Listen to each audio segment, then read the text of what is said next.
आसामनि बाहेराव अरुणाचल रायजोआव थाफैनानैबो मोजाङै संसारखौ जाबोगासिनो दङ बा गावनि हारिमु राव गासै बिथिंखौबो फोथांनानै लाखिबोदों। बिनि सायाव आं फंनैसो बुंनो थाखाय खावलायग्रोबाय। बेखौथ' मा बुंनो जों माने जाबोनायालाय जाबोदों मोजाङैनो रायजो जाबोबाय सुरुनिफ्रायनो ना खस्थ' मस्थ'यैनो माथो खालामनो जोंना खाफालानो बेनो खोमा।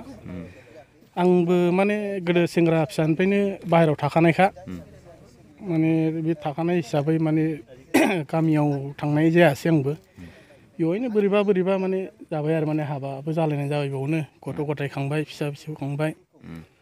दा सासे मालिनावनो 20 बोसोर जाबाय माने आं थानाया। दा बेवहाय बिदिनो हा एसे एनै लादों होमबाबो गथ'फोरनि फरायनाय बायदिसिनानि थाखाय न' बां लुहैनो हायाखै आरो माने थाखा फैसानि एसे प्रब्लेम दङ हास्लाबहैया माने। नोंथाङा दा मा मावनानै दं? आं गारि सलायो। गारि सलायो? औ। मा गामिमोनलाय जायगानि नामा? याग्रं होनो। याग्रं। औ। बे जायगायाव न'खर बेसे दं बर'फ्रा? बेवहाय जों न'खरबा दं। न'खरबा? ड्राइभार सानै ओमफ्राय मिस्ट्रि मावो। ड्राइभार साथाम ओमफ्राय मिस्ट्रि सासे मावो ओमफ्राय भागिदार सासे मावो आरो।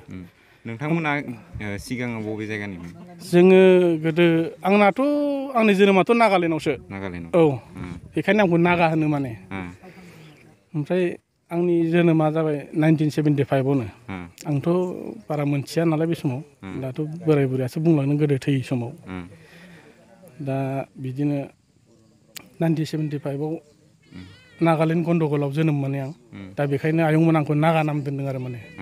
नागालेण्डनिफ्राय फैनायलै बेखौ नागा नाम दोननांगौ होननानै दा बेनो सोलियो आरो बेवहाय माने आंखौ दा नागा होनबा मोनथिजोबो आरो माने।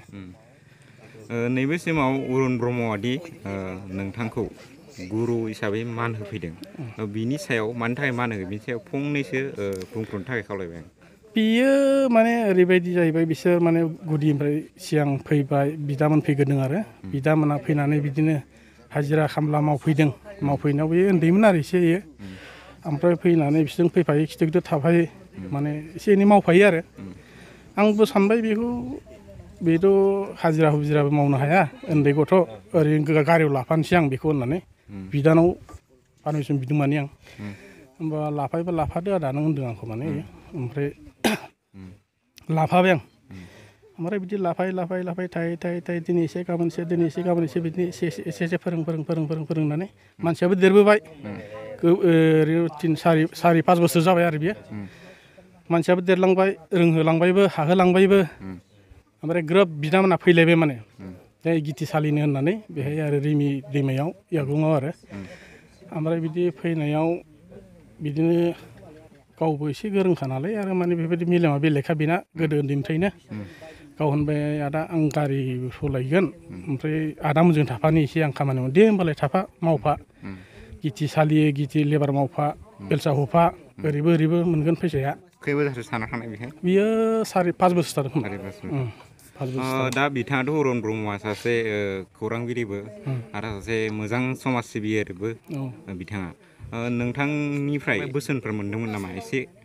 आंनिफ्राय माने आंथ' बिदिनो मोजां जाथों होननानैसो फोरोंखायो नालाय जे नोंस्राबो न'खराव उसुबिदाबा गासिबोलाय बहाथो हाजिरा मावना जानो नङा होमबा बेखायनो नोङो आखाइनि बिद्दाफोर मोनसे सोलोंना ला लेखाफोराबो गैयाब्ला अराय समथ' हाजिरा मावना जानो हाया मानसिया बिदि होननानै आं बुंदों आरो बेखौ बुंनाय जादों। नोंथाङा बर' रावखौ गोबां मोजाङैनो रायलायो आरो गुबुनफ्रावबो मोजाङै रायलायनो हायो नामा बेयाव साखाथि फाखाथि थानाय बर' न'खरफ्रा? बर' हायो रायलायजोबो गासिबो। गावनि हारिमु गाननाय जोमनायखौ सम लाखियो नामा? जोङो माने ओरैबायदि दा JC देश ACBS होननाय बायदि जाहैबाय आरो दा बेवहाय थाबा जोङो बिदिनो गालि गुलि गाननानै थायो ओमफ्राय जोंनि फारसे ओंखारलांबा जों गावनि ड्रेस गानलाङो आरो माने दख'ना बायदिसिनाफोरखौ गानलाङो। दा न'खराव सोर दं? जों 3 गथ'फोर 2 दं सासे हौवासा सासे हिनजावसा। बेसे क्लासाव फरायगासिनो? उन्दैया हौवासाया 11आव ओमफ्राय गिदिरा हिनजावसाया देग्लाय माबायाव मेट्रिकआव गाज्रि जादों दा 10आव नामा 10आव। गोजोननाय थाबाय आदानिसिम। पहला सवाल है ये बस्ती का नाम क्या है? याग्रं। नागरम। ये बस्ती में एक दानिराम बसुमतारी नाम का वो ड्राइवर है वो, इसका बारे में कुछ बोलना चाहिए? नहीं, कुछ तो नहीं है, तो उसका वो फिर भी ये स्टोरी तो हम मालूम नहीं है ना।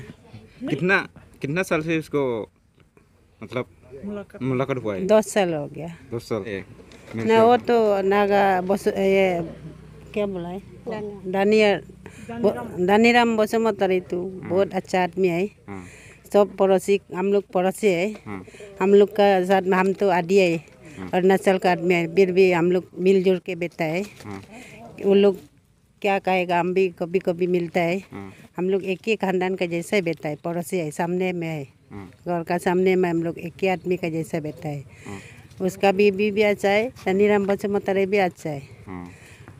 नॉन ट्रेवल होने से भी अपना आदमी जैसा हम सोच के बैठा है एक साथ में।